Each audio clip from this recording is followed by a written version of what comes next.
Mafia, Kumbakonam, ഭയങ്കര അഴിമതി ഇങ്ങനെയൊക്കെയുള്ള വലിയ വാക്കുകൾ ഉപയോഗിക്കുന്നതിൽ വളരെ ബിരുദന്മാരാണ് മലയാളികൾ. മലയാളി മാധ്യമങ്ങൾ അതിന് മുൻപന്തിയിൽ നിൽക്കുന്നു. എല്ലാ മാധ്യമങ്ങളും ഈ രീതിയിലാണ് ഉപയോഗിക്കുന്നത്. ഇപ്പം മണൽ മാഫിയ എന്ന് പറയുന്നത് ഈ തോടുകളിലും ആറുകളിലുമൊക്കെയുള്ള മണൽ വാരുക. അത് പാവപ്പെട്ട വളരെ ദരിദ്രരായ ആളുകളായിരിക്കും അത് വാരാൻ പോകുന്നത്. അത് ലോറിയിലാക്കിയിട്ട് അത് അതിൻ്റെ ഇടനിലക്കാരായിട്ട് നിൽക്കുന്നവരും അത് വിൽക്കുന്നവരും ഈ എത്ര ലോറി വിറ്റാലാണ് അവരൊരു മാഫിയ ആകാൻ മാത്രമുള്ള പണം ഉണ്ടാക്കുക. അപ്പോൾ ചുരുക്കി പറഞ്ഞാൽ ചെറിയൊരു പരിപാടിയാണ്, അതിനെ വലിയ മാഫിയ എന്ന് നമ്മൾ പറയുന്നു. എന്ന് കരുതി മണൽ വാരാവുന്നല്ല. കാരണം മണൽ വാരിയാൽ അതിന് പാരിസ്ഥിതിക പ്രശ്നങ്ങളുണ്ടെന്ന് തോന്നുന്നു. അത് വെള്ളം പൊങ്ങുന്നതിനും അങ്ങനെയുള്ള പല കാര്യങ്ങൾക്കും അത് ഇടയാക്കും. അതേസമയം തന്നെ മണലില്ലാതെ നമുക്ക് വീടുണ്ടാക്കാനാവില്ല. അപ്പം മണൽ കിട്ടാനുള്ള ഒരു സംവിധാനം ഒരുക്കുക എന്നുള്ളതാണ് അതിന് പ്രധാനപ്പെട്ട കാര്യം. അത് സർക്കാർ ചെയ്യുന്നില്ല. അതിന് പകരം ഈ മണൽ മാഫിയ എന്നൊക്കെ പറഞ്ഞ് വലിയ വാക്കുകൾ ഉപയോഗിച്ച് ഈ ഒരു പ്രശ്നത്തെ വലിയൊരു അഴിമതിയും വലിയൊരു കുറ്റകൃത്യവുമായിട്ട് മാറ്റുന്ന ഒരു സ്ഥിതി നമ്മൾ കാണുന്നുണ്ട്. അതിപ്പം ഇത്തിരി 5 ഗ്രാം കഞ്ചാവ് വെച്ചു എന്നൊക്കെ പറഞ്ഞ് ആളുകളെ അറസ്റ്റ് ചെയ്യുന്നതും ആ രീതിയിലേക്ക് എത്രയാ ഒരൗൺസ് മദ്യം വെച്ചു എന്ന് പറഞ്ഞ് ഒരു ബാർബറെ ഈയിടയ്ക്ക് അറസ്റ്റ് ചെയ്ത് അങ്ങനെയുള്ള വാർത്തകൾ നമ്മൾ കാണാറുണ്ട്. ഈ പല കാര്യങ്ങളും ഈ സർക്കാർ അല്ലെ പോലീസ് മാധ്യമങ്ങളൊക്കെ പറയുന്ന അതിഭാവുകത്വം അത് വളരെ കൂടുതലാണ് കേരളത്തിൽ. എന്തുകൊണ്ടാണോ നമ്മൾ ഈ അതിശയോക്തിയിൽ വിശ്വസിക്കുന്നതെന്ന് മനസ്സിലാവുന്നില്ല. നമ്മുടെ പൊങ്ങച്ചത്തിൻ്റെ ഒരു ഭാഗമായിരിക്കും അവർ. പക്ഷേ ഇങ്ങനെയുള്ള കാര്യങ്ങളിലും അതിശയോക്തി കലർത്തുന്നത്. ഈ വാക്കുകൾക്ക് അർത്ഥമുണ്ടല്ലോ. മാഫിയ എന്നൊക്കെ പറയുമ്പം അത് വലിയ തോതിൽ നടക്കുന്ന ഒരു കുറ്റകൃത്യത്തിൻ്റെ പരമ്പരാഗതമായി നടത്തുന്ന ഒരു കുറ്റകൃത്യത്തിൻ്റെ പേരാണ് ഈ മാഫിയ. ഇപ്പോൾ കേരളത്തിൽ മണൽ വാരുന്നത് മാഫിയ ആണെന്ന് പറഞ്ഞാൽ അത് അത്ര വലിയ മാഫിയ ഒന്നുമല്ല, അത്ര വലിയ സംഭവമല്ല. അതുകൊണ്ട് ഉണ്ടാക്കാവുന്ന പണവും ഇത്രയേ ഉള്ളൂ. അപ്പോൾ ഓരോ കുറ്റകൃത്യം കൊണ്ട് ഉണ്ടാക്കാവുന്ന പണം, അപ്പോൾ ഈ ചെറിയ തരത്തിലുള്ള കഞ്ചാവ് അല്ല 1 ഗ്രാമോ 1/2 ഗ്രാമോ MDMA പിടിച്ചു. MDMA എന്ന് പറഞ്ഞാൽ എന്താ സാധനമൊന്നും എനിക്ക് പിടിയില്ല. അത് ഭയങ്കര കുറ്റകൃത്യവും ഭയങ്കരമായിട്ട് ആളുകളെ ഓടിച്ചിട്ട് പിടിക്കുന്ന ഒരവസ്ഥ നമ്മൾ കാണുന്നുണ്ട്. ഇപ്പോൾ ഇത്രയധികം പേര് ഇതെല്ലാം ഭരിക്കുന്നു അല്ലെങ്കിൽ ഇതെല്ലാം ഉപയോഗിക്കുന്നു എന്ന് പറയുന്നത് ഖേദകരമായൊരു കാര്യമാണ്. അങ്ങനെ ഉണ്ടാകാൻ പാടില്ല. ഇത്രയധികമൊക്കെ ഉണ്ടാകുന്നത് നമുക്കറിയാം. അമേരിക്കയിൽ ഓരോ മണിക്കൂറിലും 50-60 പേരൊക്കെ വെച്ചാണ് ഈ ഫെൻറ്റനിൽ എന്ന് പറഞ്ഞുള്ള മയക്കുമരുന്ന് ഉപയോഗിച്ച് ചത്തുപോകുന്നത്. അല്ലെങ്കിൽ ഓപ്പിയോഡ്, അതിൻ്റെ കൂടെയെല്ലാം ഈ പലവിധ സാധനങ്ങളെല്ലാം കൂടെ ഉപയോഗിച്ച് ഒരു വർഷം ഏതാണ്ട് 50,000 മുതൽ 75,000 പേര് വരെ ചെറുപ്പക്കാർ മരിച്ചു പോകുന്നതാണ് പറയുന്നത്. അതായത് ഒരു മണിക്കൂറിൽ എത്രയോ പേര്. അതാണ് അവസ്ഥ. അപ്പം മയക്കുമരുന്നിനെ നിയന്ത്രിക്കേണ്ടത് ഒരു ആവശ്യം തന്നെയാണ്. പക്ഷേ ഈ ചെറിയ കാര്യങ്ങൾ, ചെറിയ കുറ്റങ്ങൾ അത് ഭയങ്കര സംഭവമായിട്ടാണ് നമ്മൾ ഈ ഉദ്യോഗസ്ഥരും മാധ്യമങ്ങളും ഒക്കെ പെരുപ്പിച്ച് കാണിക്കുന്നത്. 5 ഗ്രാം കഞ്ചാവ് സഹിതം അയാളെ പിടിച്ചു.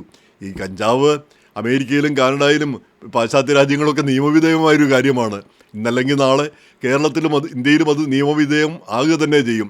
നമ്മൾ നിയമം ആക്കില്ല എന്നൊക്കെ പറയുന്നുണ്ടെങ്കിലും എന്ന് മാത്രമല്ല, ഒരു കാലത്ത് ഈ സ്വാതന്ത്ര്യത്തിന് മുമ്പ് ഇതെല്ലാം നിയമവിധേയമായിരുന്നു. കറുപ്പും കഞ്ചാവും ഒക്കെ നിയമവിധേയമായിട്ട് വിറ്റിരുന്ന കാര്യമാണ്.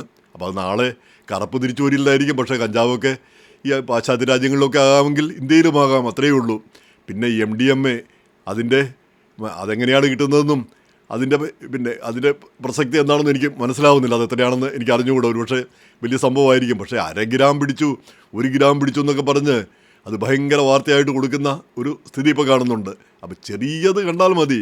ഈ പത്രക്കാരെ പറ്റി സാധാരണയായിട്ട് പറയുന്നൊരു ചൊല്ലുണ്ടല്ലോ, പത്രക്കാർ making a mountain out of a mole hill. അതിനെപ്പറ്റി നല്ലൊരു കഥയുമുണ്ട്. അതായത് ഈ ബ്രാ വിൽക്കുന്നതിനെ പറ്റി നമ്മൾ പലരും കേട്ടിട്ടുള്ളതായിരിക്കും. ബ്രാ വിൽക്കുന്ന കടയിൽ ഓരോന്ന് എഴുതി വെച്ചിരിക്കുന്നു. അതായത് ദ ഡിക്റ്റേറ്റർ എന്ന് എഴുതി വെച്ചിരിക്കുന്ന അതിൻ്റെ അടിയിൽ എന്നിട്ട് സപ്രസിങ് ദ മാസസ്, ഈ മാസ് മനസ്സിലായല്ലോ. അതുപോലെ തന്നെ ഈ ദ പാസിഫിസ്റ്റ് എന്തോ ഗാന്ധി എന്തോ എഴുതിയിരിക്കുന്നു. അത് അപ്ലിഫ്റ്റിങ് ദ ഡൗൺ റോഡൻ, അതാണ് അർത്ഥം. പിന്നെ ഉള്ളത് ദ പ്രസ്, ആ പ്രസ്സാണ് making a mountain out of a mole. ചെറിയ ഒരു സാധനത്തെ ഒരു മൗണ്ടനായിട്ട് ഒരു മലയായിട്ട് കാണിക്കുന്ന ആളുകൾ പ്രസ് എന്ന് പറയുന്ന പോലെ കേരളത്തിലെ ആളുകളെല്ലാം പത്രക്കാരുടെ ആ മനോഭാവം കലരുന്ന ആളുകളായിട്ട് തോന്നിപ്പോകുന്നു. അപ്പോൾ ഇതിപ്പോൾ പറയാനുള്ള പ്രധാനപ്പെട്ട ഒരു കാര്യം, ഈ മുട്ടിൽ മരമുറി കേസ് എന്ന് പറഞ്ഞാൽ മറ്റൊരു പ്രമാദമായ സംഭവം ഉണ്ടെന്നാണ് പറയുന്നത്. എനിക്കിതിനെപ്പറ്റി കാര്യമായ ഒരു വിവരവും ഇല്ല. പക്ഷേ എത്ര മരം മുറിച്ചാലും ഒരു ചാനൽ ഉണ്ടാക്കാൻ പറ്റും. ആ മുട്ടൽ മരം മുറിയുടെ ആളുകളൊക്കെ കൂടിയാണ് ഈ റിപ്പോർട്ടർ ചാനൽ നടത്തുന്നത്. അതിപ്പം വലിയ സംഭവമായിട്ടാണെന്ന് പിന്നെ ഇടയ്ക്ക് ഏഷ്യാനെറ്റിനേക്കാൾ വലിയ മുന്നിൽ വന്നു എന്നൊക്കെയാണ് പറയുന്നത്.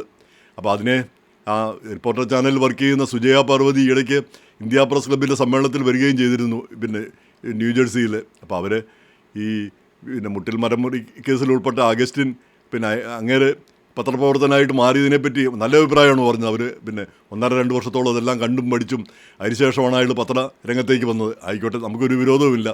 പക്ഷേ അതല്ല, എൻ്റെ സംശയം ഇതാണ്, ഈ എത്ര മരം മുറിച്ച് വിറ്റാൽ ഒരു ചാനൽ തുടങ്ങാൻ പറ്റും? അപ്പോൾ അതിനുമാത്രം മരങ്ങൾ മുറിക്കാൻ മുട്ടിൽ അവിടെ അതിനുമാത്രം മരമുണ്ടോ? ഈ മുട്ടിൽ എന്ന് പറഞ്ഞ ഒരു ചെറിയ സ്ഥലമാണ്, വയനാട് ആ ഭാഗമൊക്കെ എനിക്കും പരിചയമുള്ളതാണ്. ചെറിയൊരു സ്ഥലത്ത് ഇത്രയധികം മരങ്ങളുണ്ടോ? പിന്നെ അത്രയധികം മരങ്ങൾ മുറിച്ച് വിറ്റാൽ ഇത്രയധികം പൈസ കിട്ടുമോ ഒരു ചാനൽ തുടങ്ങാൻ മാത്രം? അപ്പം ഈ മരം മുറിയിലൂടെയല്ല ഈ കാശ് എന്നാണ് ഞാൻ മനസ്സിലാക്കുന്നത്. അപ്പോൾ വേറെ എവിടെ നിന്ന് കിട്ടി അതെനിക്ക് അറിഞ്ഞുകൂടാ. പക്ഷേ എന്നാൽ പോലും ഈ മരംമുറി പിന്നെ ചാനൽ എന്ന് പറഞ്ഞ് ആക്ഷേപിക്കുമ്പോൾ എനിക്കെപ്പോഴും തോന്നാറുണ്ട്, എത്ര മരം ആണ് ഇവർ പിന്നെ മുറിച്ച് വിറ്റിട്ടുണ്ടാവുക? അതത്ര ഈസി ആയിട്ട് വിൽക്കാനായിട്ട് കഴിയുമോ? അതൊക്കെ വിറ്റാലായിട്ട് ഒരു ചാനൽ വിറ്റാൽ ഒരു ചാനൽ തുടങ്ങാൻ കഴിയുമോ? ഈ സംശയങ്ങളെല്ലാം നിലനിൽക്കുന്നു. പിന്നെ കേരളത്തിൽ നമ്മൾ അതിഭാവുകത്വം നിറഞ്ഞു നിൽക്കുന്ന ഒരു നാടായതുകൊണ്ട് ഈ മരം മുറിച്ചാൽ അത് മാഫിയ അല്ലെ അതുകൊണ്ട് ചാനൽ തുടങ്ങാം, മണൽ വാരി വിറ്റാൽ വലിയ കോടീശ്വരനാകാം, പിന്നെ ഇങ്ങനെയുള്ള ചെറിയ കാര്യങ്ങൾ 1/2 ഗ്രാം MDA ഉണ്ടെങ്കിൽ അവൻ വലിയ ഭീകര സംഭവമായി മാറാം. ഇതൊക്കെ അതിഭാവുകത്വം നമ്മുടെ ഒരു കൂടപ്പുറപ്പാണെന്ന് തോന്നുന്നു. എന്തായാലും ഇതിൻ്റെ എല്ലാം വസ്തുതകൾ ഓരോന്നും പറയുമ്പോൾ അതിൻ്റെ വസ്തുതകളും അതിൻ്റെ 2 ഭാഗങ്ങളും ഒന്ന് കേൾക്കാനായിട്ട് ആഗ്രഹമുണ്ട്, പ്രത്യേകിച്ച് പത്രക്കാർ പറയുമ്പോൾ.